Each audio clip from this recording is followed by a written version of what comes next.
Welcome back to another episode of Simply Terrifying. Don't mind my hair, it's a little crazy trying to escape out my hat, but it's totally fine. Today we have episode 48. Can you believe it? Believe it, babe, because it's freaking true. So anyway, today we're going to explore, since it is Watch Wednesday, what are we watching? Well, let me fucking tell you. It's going to be Stephen King adaptations you should totally look into if you haven't already. Notice my shirt. For those that are listening and not watching, I'm just wearing a Pennywise shirt. If you don't know who Pennywise is, you suck at life and you need to go do better. I'm just kidding, but it's from It. You know that. You should know that. Okay. Stephen King is one of the most prolific and frequently adapted authors in cinematic history, with over 50 feature films based on his novels, novellas, and short stories. His adaptations span multiple genres, ranging from supernatural horror to poignant coming-of-age dramas. So, basically, he writes a lot of books, and a lot of, directors are like, hey, that'd be a great movie, and so, boom, down there it is. Did you know that he also pops up in a lot of his movies?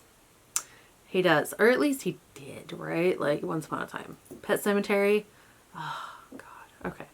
So, are you someone who only watches the movies or you only read the books? I know people who are very one-sided, that the books are always different, which they are. They are, okay? That's another thing.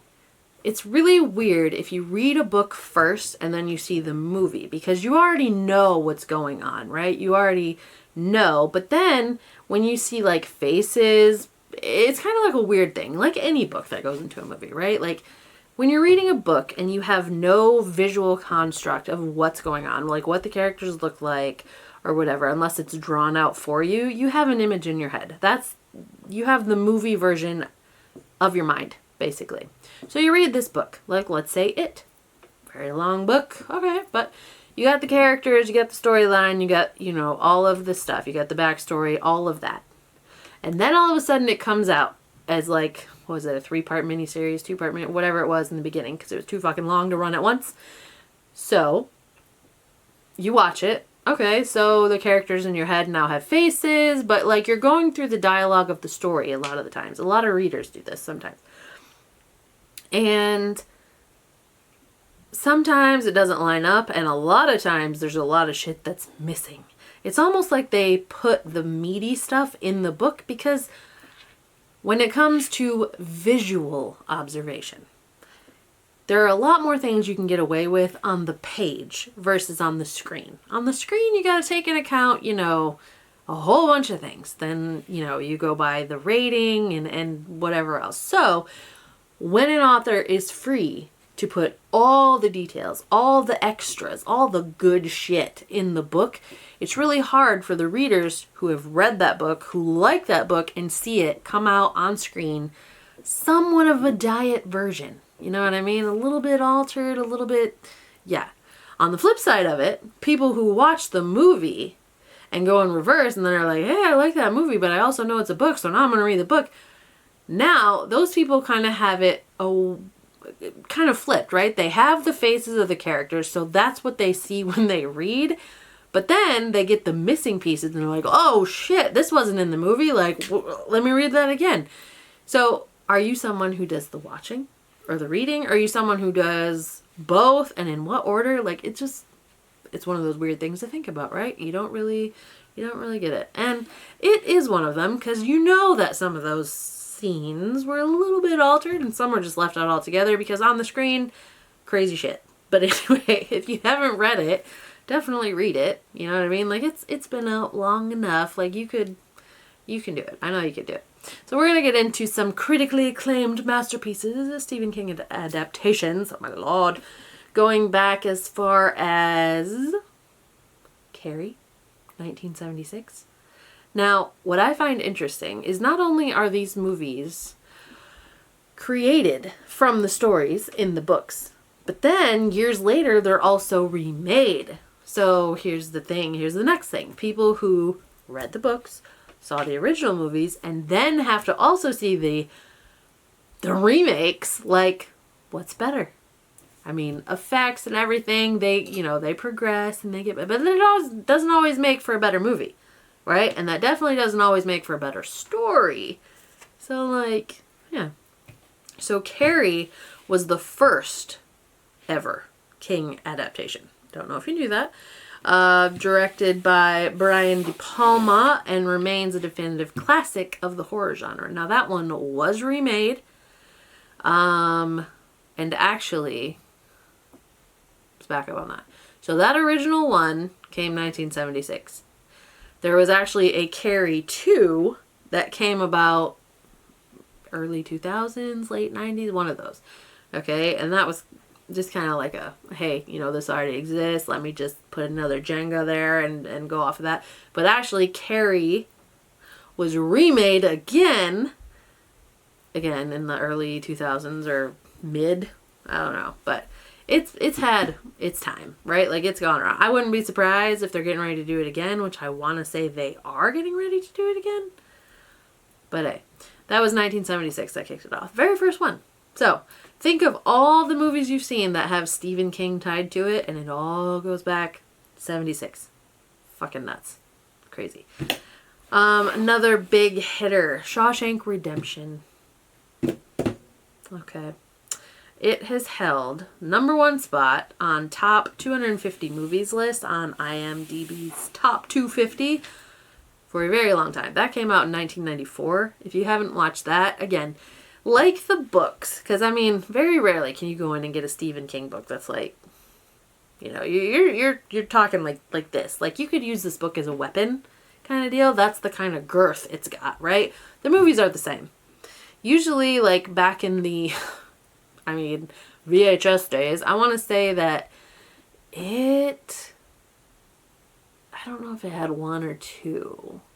It might have had 1, but it took like 2 or 3 days to air on TV originally, right? So they are longer movies. So these are things that, like, a true fan or someone who's really invested in the story or wants to be invested makes these kind of commitments to these movies. So, but the Shawshank Redemption, really good. And a lot of these movies have, like, crazy twists and stuff like that. And some people say, you know, oh, his older work was way better. Now he's getting kind of lazy. Like, it's just not there anymore. And it kind of makes me think of, what was it, Family Guy, where they did a sketch of Stephen King where he's like, are you even trying anymore? And, like, you know, King takes a lamp and he's like, woo, whatever. It's like, okay, yeah, we'll write it, whatever. He doesn't really have to do much. Like, his name is just tied, right? And that's, so some people nowadays are like, he's not even worth it anymore. And you got all these other people who are like trying to fill his shoes. Big shoes though. Got a lot going on. So let's see. That was 1994. We'll go back. The Shining, 1980. That one's been adapted, redone. I think, what was it? Doctor Sleep. That was 2019. That was kind of like the bridge to a sequel kind of deal from the original Shining. It's been done in all kinds of, like, parody ways. Even The Simpsons had a little bit of The Shining. Oh, I'm sorry, The Shining. You don't want to get sued in there. So it's just, if you can have this kind of, you know, this boldness about you, I don't know. It's just, he's a really great, he's a big part of my cinematic history, even my literature as well. Like, I don't know that my kids have ever sat down and read a whole book. Like, reading, sometimes you have to, like, really invest, right? Like Pet Sematary. You immediately think, because you've seen the movie, all right, well, you're gonna start off with some crazy shit. Well, you gotta build the story, you gotta get to know the characters, like, all that stuff. So that is a lot of the chunk, right? He's very, very good about getting this cinematic version going. Like, he paints the picture and tries to really fill in a lot of the details so that you can have that visual momentum as you're reading, and then it's just like page turners after that. So Stand By Me is another coming of age. You know, they find the dead body, which I think was actually from his novella The Body, if I'm right. Yeah, that was 1986. Same year I was born. Thank you very much. Misery, 1990. Kathy Bates was an amazing pick for this psycho. Okay, so obsessed, right? Obsessed fan finds her favorite author, car wreck not far from her place, and is like, oh my god, this is just meant to be. takes him in to, you know, help him out and make him feel better. Of course, there's all kind of convenient winter storms that keep them trapped and all that stuff. And her tying him to the bed so he can't willingly leave, you know. But she also wasn't happy with how he ended his last book, so she demands a rewrite. I mean, who wouldn't, right? Like, he's right there. Like, what else is he doing just sitting in a bed? So she's making him rewrite it, you know, to a more satisfactory ending or whatever. And he gets to where he wants to leave, and she's not good with that. So the whole wood block, break the ankle. If you haven't seen it, worth a look. Yeah. The Green Mile. Oh, God. I've seen this movie several times. I have not read the book. Guilty on that. But I fucking cry every time I watch the movie because John Coffey should not die. He did a good thing. He did a good thing. It's terrible. I mean, it's a great movie, right? It's definitely one of the tops. If you haven't seen it, Tom Hanks is in it. If you're a Hanks lover, might as well give it a shot. You know what I mean? All right, popular modern adaptations. Those were older. Let's bring it up some. Of course, you got It 1 and 2. Now, they also have the show, Welcome to Derry, which it's a little weird, right? The show's a little weird. They definitely weren't afraid to, yeah, I mean, if you haven't seen that, I don't know what you're doing, right? Like, I don't know what you're doing. Gerald's Game. God damn. This was on Netflix, and I think this was 2017. I don't even want to get into it. Like, I really think if you haven't seen it, like, the actors he uses or that are used in this show are also used in other different kinds of shows with the same general feel. And it's just so, it's definitely a psychological thriller. It came from one of his novels, and it was, yeah, like, if you've read that, they had called that unfilmable of all the shit that was in there, but they managed to do it, and it was actually really good and really just, like, nerve-wracking, like, suspense, just holy fuck.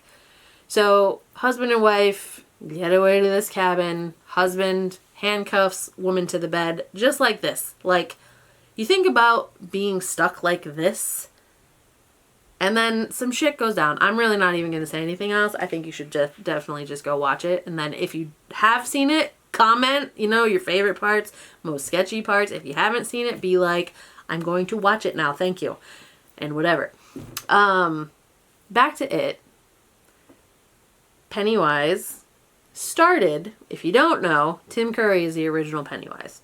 Okay? And if you grew up with that like I did.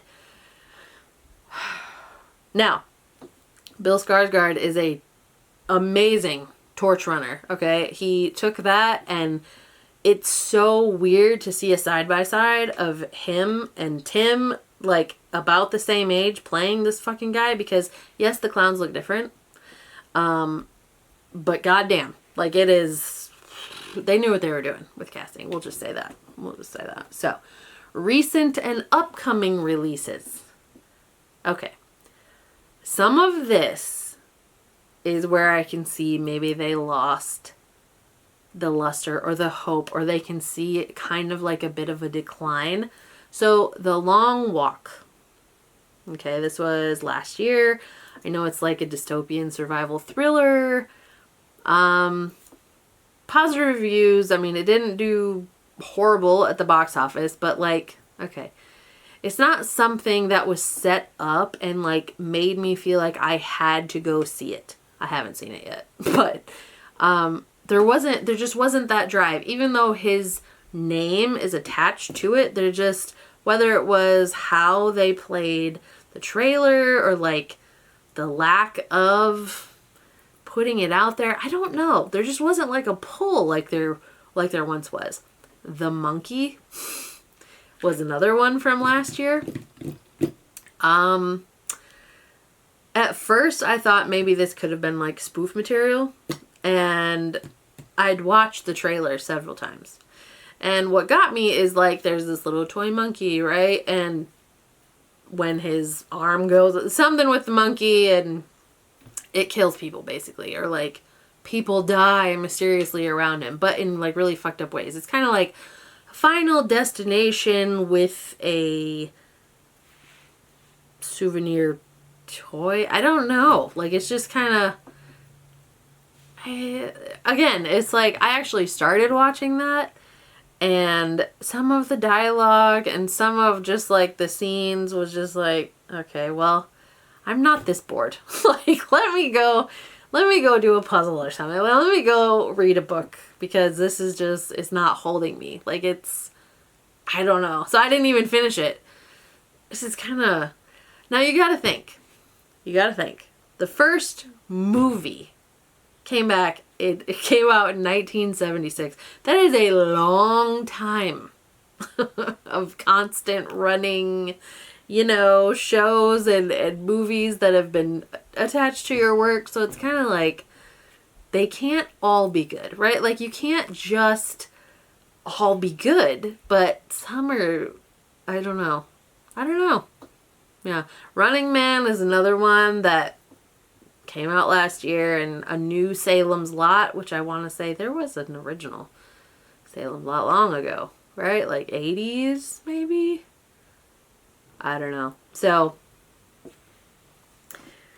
it's just one of those things. If you were someone who's read the books and appreciated the early stuff, then you kind of, you're on a different level. If you're just coming in and it, you know, number 2 is the first thing you've ever seen of Stephen King's, then to go backwards, you'd be like, that's a lame. But then if you're starting on something with the monkey and you tie the monkey to Stephen King adaptations, I can't help you. I can't help you. So we can't go backwards, unfortunately, but hopefully you've heard something, or, you know, possibly if you haven't read a book, or you've seen the movie, or you've read the book and not seen the movie, maybe, I don't know, maybe you start crisscrossing and actually catch up in some of the Stephen King universe. So, or the Kingverse.